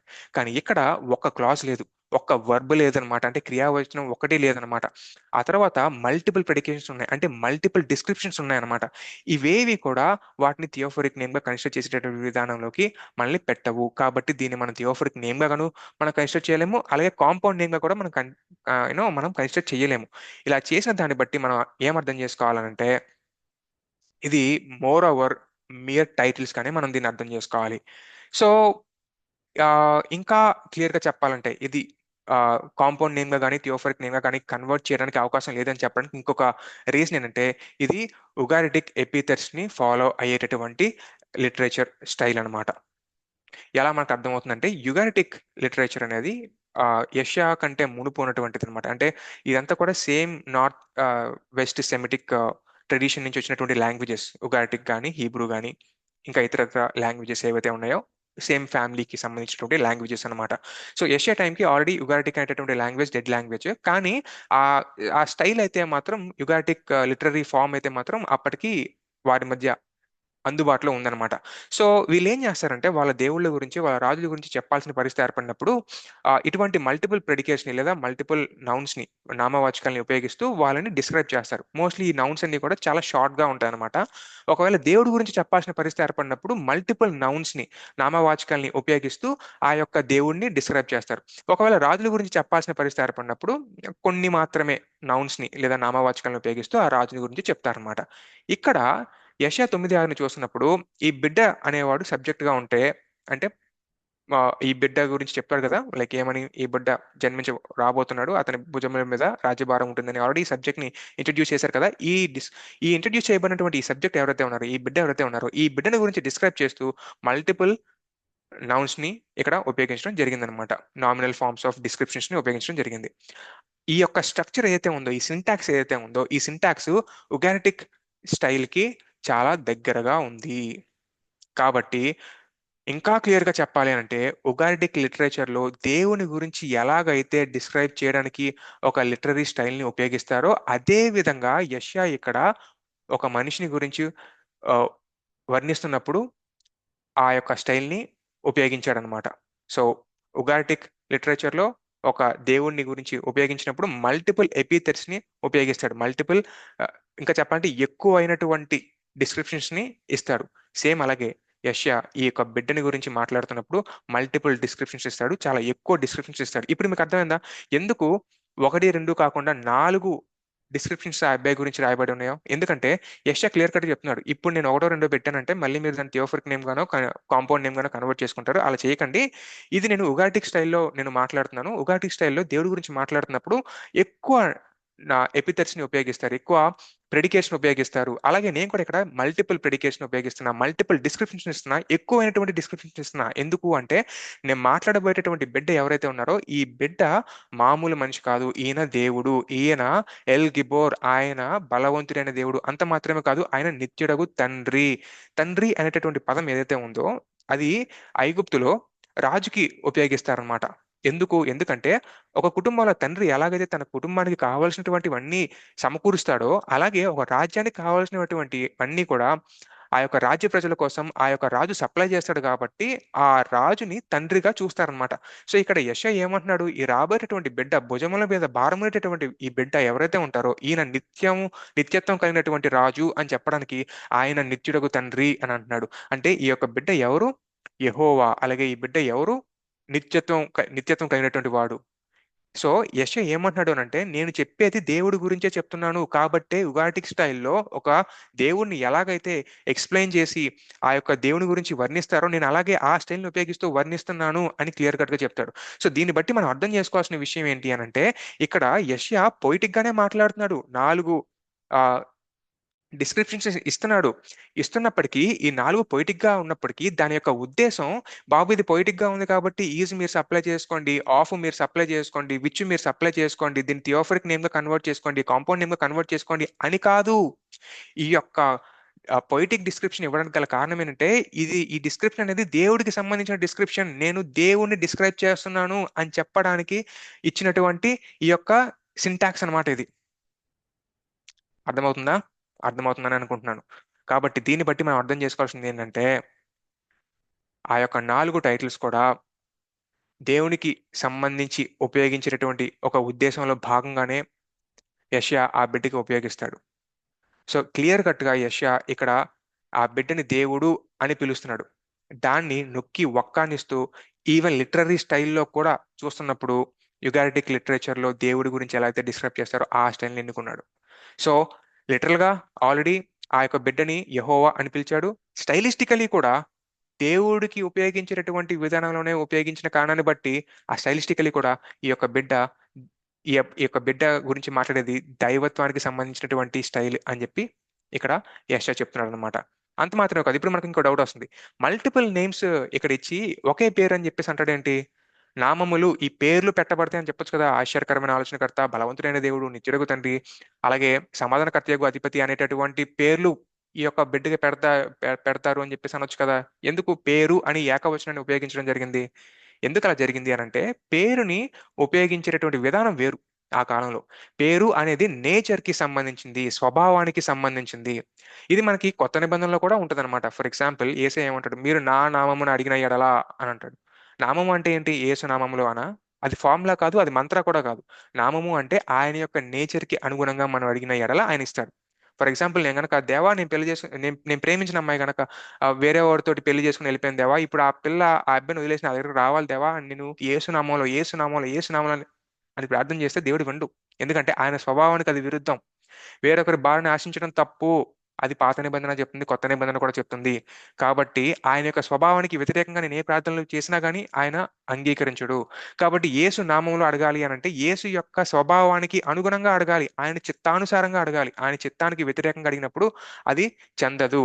అందుకే తండ్రి కుమార పరిశుద్ధాత్మ నామమున అని అంటారు తప్పితే నామములలో అని అంటారు. ఎందుకంటే పేర్లని ఇక్కడ మన యొక్క రమేష్, సురేష్ అనేటటువంటి పేర్లుగా వాడట్లేదు. పేరు అనేటటువంటి ఆ నామము అనేటటువంటి పదాన్ని స్వభావాన్ని గురించి మాట్లాడుతూ అక్కడ వినియోగిస్తున్నారు అనమాట. అందుకే త్రియేక దేవుని నామములో, ఒకే నామం, ఎందుకంటే వాళ్ళ ముగ్గురుగా ఒకే దేవుడు ఉన్నాడు కాబట్టి, ఒకే స్వభావం ఆ ముగ్గురులో ఉంది కాబట్టి, ముగ్గురుగా కనిపిస్తున్నటువంటి మేనిఫెస్టేషన్స్ లో ఉంది కాబట్టి ఒకే నామము సరిపోతుంది. ఆ నామము పేర్లు, లిటరల్ పేర్ల గురించి మాట్లాడలేదు, స్వభావాన్ని గురించి మాట్లాడుతుంది. సో సేమ్ అదే మనం ఇక్కడ ఆలోచన చేసినప్పుడు ఈ యొక్క పేరు అనేది ఏదైతే కనిపిస్తుందో ఇక్కడ మనకి, ఆ పేరు అనేది 4 డిస్క్రిప్షన్స్ ని గురించి మాట్లాడుతుంది.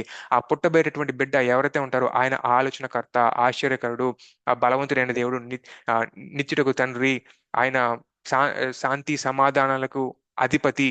యూనో ఇదంతా కూడా ఒక నేచర్ ని గురించి డిస్క్రైబ్ చేస్తుంది. సో ఆ యొక్క బిడ్డ ఈ రకమైనటువంటి నేచర్ ని కలిగి ఉంటాడు అని చెప్తుంది. మరి నేచర్ ఎవరి నేచర్ అంటే, అగైన్ చెప్తున్నాం కదా, ఎల్ గిబోర్ అంటే బలవంతుడైన దేవుడు. ఆ దేవుడు యెహోవా యొక్క నేచర్ ని కలిగి ఉంటాడు అనే యెషయా అక్కడ తెలియజేస్తున్నాడు అనమాట. సో ఒకవేళ మీరు గనక ఇది సరే, బై ద వే ఇక్కడ నేను చెప్తున్నాను, ఇది ఈ యొక్క ఇంటర్ప్రిటేషన్ ఏదైతే ఉందో, ఏది నేను ట్రాన్స్లేషన్ గురించి మాట్లాడుతున్నాను. ఈ ట్రాన్స్లేషన్ ఎప్పుడు కూడా ఈ యొక్క 4 టైటిల్స్ కూడా ఆ బిడ్డకి ఆపాదించినటువంటి విధానంలోనే యూదులు కూడా చూశారు చాలా ఏళ్ల పాటు. వాళ్ళు రాసినటువంటి గ్రంథాల్లో కూడా, commentaries లో కూడా ఇది మనకి క్లియర్ కట్ గా కనిపిస్తూ ఉంటుంది. సో అదే విషయాన్ని ఇక్కడ చెప్తున్నారు. ఒకవేళ ఎవరైనా కనుక కొత్తగా ఈ యొక్క ట్రాన్స్లేషన్స్ ని ఏన్షియన్ నియరెస్ట్ కల్చరల్ కాంటెక్స్ట్ లో కూడా పెట్టి మేము చూపించి ఇది దేవుడికి సంబంధించిన టైటిల్స్, ఎల్ గిబోర్ లేదా బలవంతుడైన దేవుడు, నిత్యుడు తండ్రి, ఇవి దేవునికి సంబంధించినవి, బిడ్డకి సంబంధించినవి కాదు అని అన్నారంటే అది ఒక రకంగా చెప్పాలంటే చాలా కొత్త ట్రాన్స్లేషన్ గా, కొత్త నావెల్ ఇంటర్ప్రిటేషన్ అని మనం అర్థం చేసుకోవాలి.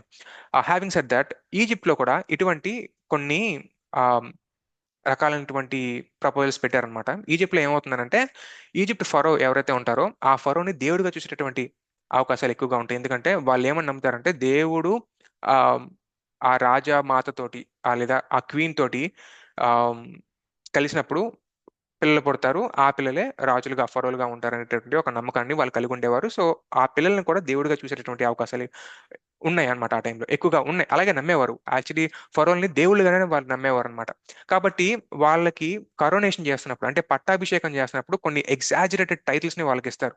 అలా ఎందుకు ఇస్తారంటే, బేసికలీ వాళ్ళు నమ్మారు కూడా. వాళ్ళు ఆ ఫరోలు దేవుళ్ళని నమ్ముతారు కాబట్టి కొంచెం ఎగ్జాజరేటెడ్ స్టైల్ ని వాళ్ళకి ఇవ్వడం జరుగుతుంది. అయితే మనం గమనించాం ఆల్రెడీ, ఈ యొక్క స్టైల్ ఏదైతే ఉందో అది యుగారిటిక్ లిటరేచర్ కి సంబంధించినటువంటి స్టైల్ కానీ, ఐగుప్తులో రాజుకి ఇచ్చినటువంటి స్టైల్ ఇష్ విధానంలో ఇది రాయబడలేదనే విషయాన్ని కూడా మనం అర్థం చేసుకోవాలి. కారణం ఏంటంటే, ఆ ఆ టైం పీరియడ్ లో ఐగుప్తు రాజు ఎవరైనా కానీ పట్టాభిషిక్తులు అవుతున్నప్పుడు 5 టైటిల్స్ ఇస్తారు. కానీ మన దగ్గర కేవలం 4 టైటిల్స్ మాత్రమే ఉన్నాయి. రెండేంటంటే, అది పట్టాభిషేకం చేసినప్పుడు ఇచ్చినటువంటి టైటిల్స్ అన్నమాట. కానీ మన దగ్గర ఒక బిడ్డ పుట్టినప్పుడు అతనికి ఇచ్చినటువంటి టైటిల్స్ ఇవన్నమాట. సో అది వేరు. మూడేంటంటే, ఆ బిడ్డ సారీ, ఆ ఫరో దేవుడు అని వాళ్ళు నమ్ముతారు కాబట్టి ఎగ్జాజరేటెడ్ టైటిల్స్ ఇస్తారు. కానీ ఎగ్జాజరేటెడ్ లాంగ్వేజ్ అనేది ఈ యొక్క హీబ్రూ లిటరేచర్ ని మనం అర్థం చేసినప్పుడు అది పనిచేయదు. ఎందుకంటే ఆ, ఈ యొక్క యూతులకి నిజమైన దేవుడు, నిజమైన రాజు యెహోవానే. మిగతా రాజులు ఎవరైనా ఉన్నా కానీ భూమి మీద, వాళ్ళందరూ కూడా ధర్మశాస్త్రానికి అనుగుణంగానే ఉండాలి. ధర్మశాస్త్రం కిందనే వాళ్ళు ఉండాలి, దేవుని కిందనే వాళ్ళు ఉండాలి. కాబట్టి వాళ్ళకంటూ ప్రత్యేకమైనటువంటి అధికారాలు ఏమీ లేవు. కాబట్టి నిజమైన రాజు తండ్రే, దేవుడే. కాబట్టి రాజుని ఎప్పుడూ కూడా ఒక కొలతని మించి వాళ్ళు పొగిడినటువంటి సందర్భాలు ఉండవు. ఎందుకంటే ఆ రాజు ఏమై ఉన్నాడో అది మాత్రమే చెప్పాలి. తప్పితే ఆ రాజు కానిది, ఆ రాజుకి మించి ఉన్నటువంటి స్థాయిల్లో ఎటువంటి ఒక ఫ్లవరీ లాంగ్వేజ్ కానీ ఆ రాజుకు ఉపయోగించినటువంటి విధానాలు మనం చూడలేదు ఎప్పుడు కూడా. సో ఎల్ గిబోర్ అనేటువంటి టైటిల్ ఏదైతే ఉందో, బలవంతుడైన దేవుడు అనేటువంటి టైటిల్ ఏదైతే ఉందో, ఆ టైటిల్ ని ఏ రాజుకి ఇవ్వలేదు. ఎందుకంటే ఏ ఒక్క రాజు కూడా నిజమైన దేవుడు కాదు. కానీ ఒకవేళ రాజుని గురించి మాట్లాడాల్సిన పరిస్థితి ఏర్పడినప్పుడు కేవలం నిజాన్ని మాత్రమే మాట్లాడతారు, ఉన్నది మాత్రమే మాట్లాడతారు. తప్పితే లేనిది, కొత్తది, ఎగ్జాజరేటెడ్ లాంగ్వేజ్ ని ఉపయోగించేది మాత్రం జరగదు. అది యూదుల యొక్క కల్చర్ కి విరుద్ధం, వాళ్ళ యొక్క అండర్స్టాండింగ్ కి విరుద్ధం అనమాట. కాబట్టి అలా మనం ఆలోచించినప్పుడు, యూదుల యొక్క రాజుల గురించి యూదులు మాట్లాడుతున్నప్పుడు ఆ రాజు ఏమై ఉన్నాడో అది మాత్రమే వాడతారు అనేటువంటి ఆ ప్రాక్టీస్ వాళ్ళకున్నప్పుడు, ఆ యొక్క బిడ్డని బలవంతుడైన దేవుడు అని పిలిచినప్పుడు దాని ఉద్దేశం ఏంటంటే, ఆ బిడ్డ నిజంగానే బలవంతుడైన దేవుడు అని మనం అర్థం చేసుకోవాలి. ఎందుకంటే రాజు నిజంగా ఏమైనాడో అది మాత్రం చెప్తారు. కానీ అంతకు మించి ఆ రాజుకి చెందనిది, రాజు కంటే ఎక్కువ స్థాయిలో ఉన్నది ఆ రాజుకి ఆపాదించినటువంటి పరిస్థితి ఆ వాళ్ళకి లేదనమాట. ఆ కల్చర్ వాళ్ళకి లేదనమాట. సో న్యాచురల్ ఇంటర్ప్రిటేషన్ ఏంటి ఇప్పుడు? న్యాచురల్ ఇంటర్ప్రిటేషన్ ఏంటంటే, ఇందాక నేను చెప్పినట్టు బలవంతుడైన దేవుడు లేదా నిత్యుడగు తండ్రి, లేదా ఈ రెండు కూడా ఆ బిడ్డకే ఆపాదించాలి. వాటిని 4 వేరు వేరు టైటిల్స్ గా చూడాలి. ఆ 4 వేరు వేరు టైటిల్స్ అన్ని కూడా ఆ బిడ్డని డిస్క్రైబ్ చేసేటటువంటి డిస్క్రిప్షన్స్ గా మనం చూడాలి. అలా చూసినప్పుడు ఆ బిడ్డే ఆశ్చర్యకరమైన ఆలోచనకర్త, ఆ బిడ్డే బలవంతుడైన దేవుడు, ఆ బిడ్డే నిత్యుడగు తండ్రి, ఆ బిడ్డే సమాధానకర్తయగు అధిపతి. ఆ బిడ్డ ఎవరు? ఆ బిడ్డే యెహోవా. సో ఇదే విషయాన్ని మనం క్లియర్ కట్ గా ఇక్కడ మనం గమనించగలుగుతాం. సో లిటరల్ గా తీసుకున్నప్పుడు ఆ యొక్క బిడ్డ దైవత్వంతో మాత్రమే రాడు, నిత్యత్వంతో కూడా వస్తాడు. ఇందాక నేను చెప్పుకున్నట్టు ఆ నిత్యుడగు తండ్రి అంటే నిత్యత్వము. ఒక తండ్రి ఎలాగైతే రాజుగా పరిపాలిస్తాడో అలాగా ఉండేటటువంటి రాజు. ఇంకా చెప్పాలంటే నిత్యత్వం, నిత్యం ఉండేటటువంటి రాజు అని అని అని అని మీరు అనుకోవచ్చు. నిత్యుడకు తండ్రి అనేటటువంటి పదాన్ని మీరు చూస్తున్నప్పుడు. సో దాన్ని బట్టి మనకి ఏమర్థమవుతుంది? ఎల్ గిబోర్ అనేటటువంటి టైటిల్ ని మనం చూస్తున్నప్పుడు, అంటే బలవంతుడైన దేవుడు అనేటటువంటి టైటిల్ ని చూసినప్పుడు అతను యెహోవా అని మనకు అర్థమవుతుంది. అలాగే నిత్యుడకు తండ్రి అనేటటువంటి టైటిల్ ని చూసినప్పుడు అతను నిత్యత్వం కలిగినటువంటి వాడు అనే విషయం మనం అర్థం చేసుకోగలుగుతాం. ఇప్పుడు వచ్చినటువంటి క్వశ్చన్, సింపుల్ క్వశ్చన్. అసలు యెషయా నిజంగా అది చెప్పేటటువంటి పరిస్థితి నెలకొందా? ఎందుకంటే కామన్ గా క్రిటికల్ స్కాలర్స్కి వచ్చేటటువంటి క్వశ్చన్, యెషయా కాలానికి ఈ యొక్క ఇంటర్ప్రిటేషన్ చాలా అడ్వాన్స్డ్ అండి అని చెప్పి అంటుంటారు. బట్ నిజంగా అది అంత డిఫికల్ట్ సబ్జెక్టా అని అంటే కాదు. ఎందుకంటే మనం గనక ఈజిప్ట్ లో ఉండేటటువంటి యొక్క ఆ బిలీఫ్స్ ని చూస్తున్నప్పుడు, అమున్ రే అనేటటువంటి దేవుడు ఆ ఒక రాణితో కూడినప్పుడు ఒక బిడ్డ జన్మిస్తాడు. ఆ బిడ్డనే తర్వాత ఫరోగా రాజ్యాధికారాన్ని ఇస్తారనమాట. అంటే దేవుళ్ళు మనుషులతో కూడినప్పుడు దేవుళ్ళు పుడతారు అనేటటువంటి బిలీఫ్ ఆల్రెడీ ఉంది. అంటే దేవుళ్ళు రాజరికం చేస్తారు అనేటటువంటి నమ్మకం ఆల్రెడీ ఉంది. అంటే దేవుళ్ళు పుడతారు అనేటటువంటి ఒక నమ్మకం ఆల్రెడీ ఉంది ఆ కాలంలో చుట్టుపక్కల ప్రాంతాల్లో. అయితే ఇజ్రాయేల్ కూడా అటువంటి థియలాజికల్ వరల్డ్ వ్యూలోనే ఉంది కాబట్టి, ఇజ్రాయేలు ప్రజలకి దేవుడు పుడతాడు అని ఇమాజిన్ చేసుకోవడం అనేది పెద్ద కష్టతరమైన విషయం కాదు. ఎందుకంటే చుట్టుపక్కల కల్చర్లలో వాళ్ళు నమ్ముతున్నారు, దేవుళ్ళు నిజంగా పుడతారని వాళ్ళు నమ్ముతున్నారు. వాళ్ళ ఫరోలు దేవుళ్ళని వాళ్ళు నమ్ముతున్నారు. కాబట్టి దేవుళ్ళు పుడతారు అని చెప్పి ఆ ఆలోచించడం అనేది అంత పెద్ద ఊహకు అందనటువంటి విషయం ఏమి కాదు. అయితే ఇజ్రాయేలు ఐగుప్తు కాదు. కాబట్టి ఇజ్రాయేలు దాన్ని ఎక్స్ప్లెయిన్ చేసేటటువంటి విధానం వేరుగా ఉంటది. సో ఐగుప్తులో ఆ దేవుళ్ళు పుట్టాలంటే దేవుళ్ళు మనుషులతో కలవాలి. కానీ ఇజ్రాయెల్లో ఆ యొక్క అవసరత లేదు. ఎందుకంటే దేవుడు మనిషితో కలవకుండానే జన్మించగలుగుతాడు. అందుకే యెషయా 7వ అధ్యాయంలో చూసినప్పుడు ఆ పుట్టబోయేటటువంటి బిడ్డ కన్యక్కి పుడతాడు అని అక్కడ రాసుంది. అంటే ఎటువంటి కలయిక లేకుండానే పుడతాడు. ఇది ఐగుప్తుతో లేదా మిగతా కల్చర్లతో ఆ ఇజ్రాయేలు చేసినటువంటి డివిజన్ అన్నమాట. సో దేవుడు ఎటువంటి ప్రోక్రియేషన్ లైక్ ఎటువంటి సెక్షువల్ ప్రోక్రియేషన్ లేకుండానే జన్మించగలుగుతాడు అని ఎందుకు నమ్ముతున్నారంటే, దేవుడు డైరెక్ట్ గా వచ్చాడు ఇంతకుముందు వాళ్ళ దగ్గరికి, దేవదూతగా వచ్చాడు వాళ్ళ దగ్గర, నామంగా ఉన్నాడు, ఆ దేవుని యొక్క మహిమగా వాళ్ళ మధ్య ఉన్నాడు. అలాగే ఆయన ఆయన ఆ, అబ్రహాంకి కనిపించడం జరిగింది, దేవుని యొక్క వాక్యంగా కనిపించడం జరిగింది విజయంలోన, యాకోబుతో పోరాటం జరిగింది. ఇలా మనం చూస్తున్నప్పుడు మల్టిపుల్ టైమ్స్ దేవుడు ఫిజికల్ గా మనుషుల్ని కలవడం అనేది జరిగింది. సో ఇలాగా ఆల్రెడీ దేవుడు మనుషులతో ఇంటరాక్ట్ అవుతున్నప్పుడు, ఇదే దేవుడు ఎటువంటి కలయిక లేకుండా పుట్టడానికి కూడా అవకాశం ఉంది. సో అదేమి పెద్ద ఊహించుకోవడానికి కష్టతరమైనది లేదా ఊహకు అందనటువంటిది ఏమీ కాదు. సో థియలాజికలీ చూసుకున్నప్పుడు యెషయా ఇది దేవుని దగ్గర విన్నప్పుడు షాక్ అయిపోయి, సర్ప్రైజ్ అయిపోయి, అయ్యో బాబు ఇదేదో చాలా కొత్తగా ఉందిరా బాబు అని చెప్పి, మెంటల్ ఎక్కేస్తుందని చెప్పి భయపడిపోయి, అంతగా అతను ఏదో అర్థం చేసుకోలేనంత గొప్ప దూరంలో ఉన్నటువంటి సబ్జెక్ట్ ఏమీ కాదు, అంత అడ్వాన్స్ టాపిక్ కూడా కాదు. ఇన్ఫాక్ట్ చెప్పాలంటే వాళ్ళ మధ్య ఆల్రెడీ ఉంది. దేవుడే వాళ్ళ మధ్యకి మల్టిపుల్ టైమ్స్ వస్తున్నాడు. వాళ్ళ పితరులతో దేవుడే స్వయంగా మాట్లాడాడు, మనుషులుగా వచ్చాడు, చూశాడు. మిగతా మనుషులు పోరాడారు దేవునితోటి. ఈ యొక్క దేవుడే వాళ్ళ మధ్యకి ఏంజల్ ఆఫ్ ద లార్డ్ గా వచ్చి, అంటే దేవదూతగా వచ్చి వాళ్ళని ఐగుప్తు నుంచి విడిపించాడు. ఇవన్నీ వాళ్ళు విన్నారు. ఇప్పుడు ఏముంది, పుడతమే ఉంది. అలా పుడతం కూడా ఆల్రెడీ చుట్టుపక్కల ఐగుప్తులో వాళ్ళ కలిగి ఉన్నటువంటి నమ్మకాన్ని బట్టి చూస్తున్నప్పుడు దేవుడు చేయగలుగుతాడు ఈజీగా. సో ఇదేమి వాళ్ళకి అర్థం కానంతవంటి సబ్జెక్ట్ ఏమీ కాదు, అర్థం చేసుకోవచ్చు. సో ఇప్పుడు మనం ఇంకొంచెం బ్రాడర్ పర్స్పెక్టివ్ లో చూసే ప్రయత్నం చేద్దాం. సో అసలు దీనికి ముందు దీని తర్వాత అసలు ఈ యొక్క 9వ అధ్యాయం ఎలా ఫిట్ అవుతుందో మనం అర్థం చేసుకోగలిగినట్లయితే ఇంకొంచెం క్లారిటీ వచ్చే అవకాశాలు కూడా ఉంటాయి. దావీదు ఏమంటాడంటే, నేను ఒక దేవుడి కోసం ఇల్లు కడతాను అన్నప్పుడు దేవుడు అంటాడు, నేనే నీ కోసం ఒక ఇల్లు కడతాను, నీ యొక్క రాజ్యం నిత్యం నిలిచి ఉంటుంది అని ఒక వాగ్దానం చేస్తాడు. సో సమూయేలు గ్రంథంలో మనం చూస్తున్నప్పుడు మనకు అది క్లియర్ కట్ గా మనకు తెలిసిపోతుంది అనమాట. 7వ అధ్యాయం 12వ వచనం అనుకుంటే, ఇఫ్ ఐఎమ్ నాట్ రాంగ్, అందులో మనకు క్లియర్ కట్ గా మనకు తెలిసిపోతుంది. సో అందులో చూస్తున్నప్పుడు ఎలా ఆయన యొక్క రాజ్యం అనేది నిత్యం ఉంటుంది అంటే, దావీదు తర్వాత సొలొమోను, సొలొమోను తర్వాత ఆల అబ్బాయి, ఆల అబ్బాయి, ఆల అబ్బాయి, ఆల అబ్బాయి, ఆల అబ్బాయి, ఆల అబ్బాయి, అలాగే నిజంగా అబ్బాయి తర్వాత అబ్బాయి తర్వాత అబ్బాయి తర్వాత అబ్బాయి తర్వాత అలా అలా అలా నిరంతరం ఉంటుందా? అలా ఉంటూ ఉన్నట్లయితే ఇక భూమికి అంతం అనేది ఉండదు. ఇంకా అది కంటిన్యూ అవుతుందని మనం అర్థం చేసుకుంటూ ఉండాలి. కానీ అది అలా ఉండదు అని మీకా ద్వారా, యెషయా ద్వారా దేవుడు చెప్తున్నాడు. అంటే ఆ ఒకరి తర్వాత ఒకరు, ఒకరి తర్వాత ఒకరు, ఒకరి తర్వాత ఒకరు, ఒకరి తర్వాత ఒకరు, ఒకరి తర్వాత ఒకరు పుట్టుకుంటూ వెళ్ళి వాళ్ళు రాజులు అవుతారు అని దేవుడు చెప్పట్లేదు అన్న విషయం మనకి యెషయా దగ్గరికి వచ్చేసరికి మనకు అర్థమవుద్ది. యెషయా ఏమంటాడు, ఓ కన్యక ఒక బిడ్డకి జన్మనిస్తుంది. ఆ బిడ్డ ఎవరు అంటే, ఆ బిడ్డ గాడ్ విత్ అస్ అని మనకు తెలుస్తుంది కదా. ఆ బిడ్డ దేవుడే అన్న విషయం మనకు తెలుస్తుంది. అది 7వ అధ్యాయం చదివినా మనకు అర్థమవుతుంది. దాని విషయం మీద ఆల్రెడీ నేను ఒక వీడియో చేయడం ఆ, జరిగింది. 2 వీడియోస్ చేశాను. ఒకటి కొంచెం లెందీగా ఉంటుంది, ఇంకొంచెం షార్ట్గా ఉంటుంది. ఒకసారి చూసే ప్రయత్నం చేయండి. ఆ బిడ్డ ఎవరో 9వ అధ్యాయంలో చాలా క్లియర్ కట్ గా చెప్పారు. ఆ బిడ్డ ఎవరు అని అంటే ఆయన దేవుడు, బలవంతుడైన దేవుడు అని చెప్పడం జరిగింది. అలాగే మీరు ఇంకొంచెం ముందుకెళ్తే 11వ అధ్యాయంలో ఆయన దేవుని యొక్క ఆత్మ కలిగి ఉంటాడు అనే విషయం మనకు అర్థమవుతుంది. అలాగే మీరు ఆ మీకా 5లో చూస్తే ఆ బిడ్డ బెత్లెహేంలో జన్మిస్తాడని మనకు అర్థమవుతుంది. అలాగే మీరు ఇంకొంచెం ముందుకెళ్తే దానియేలు గ్రంథంలో చూస్తున్నప్పుడు ఆయన ఎప్పుడు జన్మిస్తాడో మనకు అర్థమవుతుంది. అలాగే జకర్యా ప్రవచనాన్ని కూడా మీరు చూస్తున్నప్పుడు ఆయనని జనాలు ఎలా పొడిచి చంపుతారో మనకు అర్థమవుతుంది.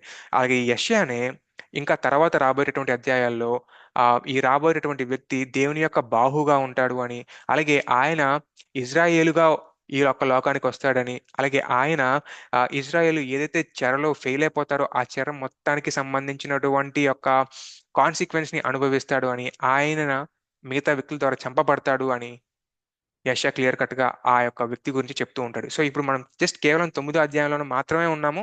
ఇంకా మనం రాబోయేటువంటి సబ్జెక్ట్ ని చూస్తున్నప్పుడు మనకు క్లియర్ కట్ గా అర్థమవుతుంది. సో దీన్ని బట్టి యెషయా ఏం చెప్తున్నాడు అని అంటే, ఈ బ్రాడర్ పర్స్పెక్టివ్ లో చూస్తున్నప్పుడు యెహోవానే శరీరధారిగా మన మధ్యకి రాబోతున్నాడు అని అంటాడు. సో ఇది ఒక మెస్సియాకి సంబంధించినటువంటి టైటిల్ కాబట్టి యెషయా ఏమంటున్నాడంటే రాబోయేటటువంటి మెస్సయ ఎవరో కాదు, రాబోయేటటువంటి మెస్సయ యెహోవానే అని చెప్తున్నాడు. సో ఈయనతో కాంటెంపరీగా ఉన్నటువంటి మీకా కూడా అదే మాట చెప్తుంటాడు. ఏమని? రాబోయేటటువంటి ఆ పుట్టబోయేటటువంటి రాజు ఎవరైతే ఉన్నారో అతను బెత్లెహేంలో పుడతాడు, ఆయన నిత్యత్వం నుంచి వస్తాడు, ఆయన బెత్లెహేం నుంచి వస్తాడు, నిత్యత్వం నుంచి వస్తాడు. ఆయన మనిషిగా బెత్లెహేం నుంచి రావచ్చేమో, కానీ ఆయన యొక్క ఉనికి నిత్యత్వం నుంచి ఉంటుందని మీకా చెప్తాడు. అలాగే యెషయా కూడా యెహోవాని ఈ యొక్క బిడ్డను గురించి మాట్లాడుతూ ఆయన ఎల్ గిబోర్ గా ఉంటాడు, ఆయన యొక్క రాజు, ఆయన పుడతాడు, మనకు ఒక కుమారుడు అనుగ్రహించబడతాడు. సో ఆయన పుడతాడు, ఆయన మనిషిగా ఉంటాడు, కానీ ఆయన నిజానికి ఎల్ గిబోర్, ఆయన బలవంతుడైన దేవుడు. అంత మాత్రమే కాదు, ఆయన నిత్యుడకు తండ్రి, ఆయన నిత్యత్వం కలిగినటువంటి రాజు. సో ఒకవేళ ఈ రాజు గనక ఆ సింహాసనం మీద కూర్చున్నట్లయితే ఆ తర్వాత ఇంకొక రాజు రావాల్సినటువంటి అవసరం లేదు. దావీదుకు దేవుడు ఒక ప్రామిస్ చేశాడు. ఆ ప్రామిస్ ప్రకారం ఆయన యొక్క రాజ్యం నిరంతరం నిలిచి ఉంటుంది. అయితే అది ఎలాగా? బిడ్డ తర్వాత బిడ్డ, బిడ్డ తర్వాత బిడ్డ, బిడ్డ తర్వాత బిడ్డ, బిడ్డ తర్వాత బిడ్డ, అలా అలా వెళ్ళిపోతూ ఉండడం వల్ల కాదు. ఆ యొక్క లీనియేజ్ లోకి ఒకరోజు యెహోవానే వస్తాడు. ఆ యెహోవా నిజమైన రాజు. ఆయన చెందినటువంటి ఆయన సింహాసనం మీద ఆయన కూర్చున్నప్పుడు ఆయన తర్వాత ఇంకొక రాజు వచ్చేటటువంటి అవకాశం లేదు. ఆయనే ఆ దావీదు సింహాసనం మీదకి ఎక్కడం ద్వారా దావీదు యొక్క రాజ్యం నిరంతరం నిలిచి ఉంటుంది. సో దావీదు ఒకవేళ సింహాసనం మీద కూర్చుంటే కేవలం ఆ యొక్క ఇశ్రాయేలుకి మాత్రమే పరిమితి అయిన ఉండేది. కానీ ఒకవేళ యెహోవానే ఆ యొక్క సింహాసనం మీద కూర్చుంటే ఆ యొక్క రాజ్యం కేవలం ఇశ్రాయేల్కి మాత్రమే పరిమితి కాదు. అది ఈ భూమండలం మొత్తానికి సంబంధించింది. భూమండలానికి మాత్రమే సంబంధించింది కాదు, ఆయన పరలోకానికి కూడా సంబంధించింది. అది మాత్రమే కాదు, ఇంకెన్ని లోకాలు దేవుడు క్రియేట్ చేస్తే అన్ని లోకాలు, అన్నిటి మీద కాస్మిక్ గా ఆయనే కింగ్ గా ఉన్నట్టు. ఒక రకంగా చెప్పాలంటే దావీదు చాలా చిన్న సింహాసనం, ఆ సింహాసనానికి నిజమైన విలువని యెహోవా ఆ సింహాసనం మీద కూర్చోవడం ద్వారా ఇస్తున్నాడు. సో ఇప్పుడు రాబోయేటటువంటి మెస్సయ్య ఎవరు? ఆయన నిత్యత్వం కలిగినటువంటి రాజు, నిత్యము ఉండేటటువంటి రాజు. ఆయన ఎవరు? యెహోవా. ఏ యెహోవా అయితే ప్రజలతోటి, ఇజ్రాయెల్ ప్రజలతోటి వాగ్దానం చేసి ధర్మశాస్త్రాన్ని ఇచ్చి తనకు అనుగుణంగా నడవమని చెప్తున్నాడో ఆ నిబంధన చేసుకునేటటువంటి యెహోవానే మెస్సయ్యగా ఒకరోజు రాబోతున్నాడు. ఇది యెషయా చెప్పినటువంటి విషయం. ఇది మెస్సయ్యని గురించి యెషయా మరియు మీకా చెప్పినటువంటి ప్రవచనం. ఇది మాత్రమే కాదు, ఇంకా జకర్యా గురించి మనం స్టడీ చేస్తాం. ఆ తర్వాత సెకండ్ టెంపుల్ జుడాయిజం కి సంబంధించినటువంటి విషయాలు కూడా మనం స్టడీ చేస్తాం. ఆ తర్వాత మెల్లమెల్లగా ఈ మొత్తం కాంటెక్స్ట్ లో చూసిన తర్వాత మనం చివరగా యేసయ్య ఎక్కడ తన గురించి దేవుడిగా పరిచయం చేస్తున్నాడో మనం తెలుసుకునే ప్రయత్నం చేద్దాం. అంతవరకు సెలవు. Bye. Have a great day.